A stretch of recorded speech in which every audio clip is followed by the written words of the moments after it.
Chère Régina Burgienne, cher Régina Burgien, j'espère que vous portez bien, vous et vos proches. Mes pensées vont tout particulièrement à celles et ceux qui ont été ou qui sont actuellement touchés par cette maladie et ceux qui ont perdu des proches. Cette période de crise est sans précédent. Je tiens à remercier les professionnels de santé, de secours, de sécurité et tous ceux qui permettent à notre ville de continuer à fonctionner.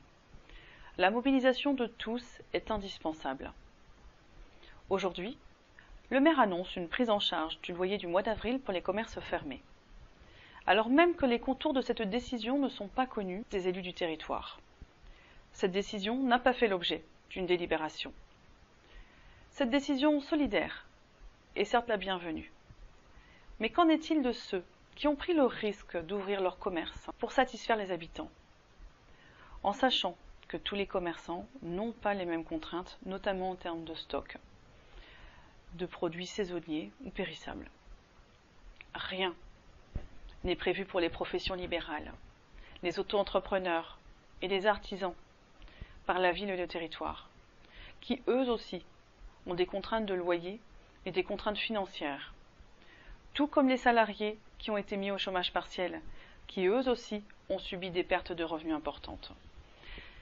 Alors que nous sommes encore en période électorale, on nous annonce cette mesure sans même savoir comment elle va être financée.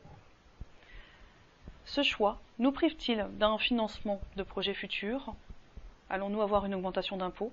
Ou va-t-on choisir d'augmenter la dette pour les générations futures? Pendant que l'on nous annonce tout ça, on ne nous parle pas de l'ouverture des crèches cet été, du remboursement des services publics prépayés, comme le conservatoire, le KL, ou des activités de la SBR, ou bien d'autres choses. En cette période de pandémie, pour qu'il y ait l'unité nationale, il faut de la transparence totale. La pandémie ne justifie pas la fin de la démocratie. Merci d'avoir visionné cette vidéo, et je reviendrai vers vous dans les prochaines semaines.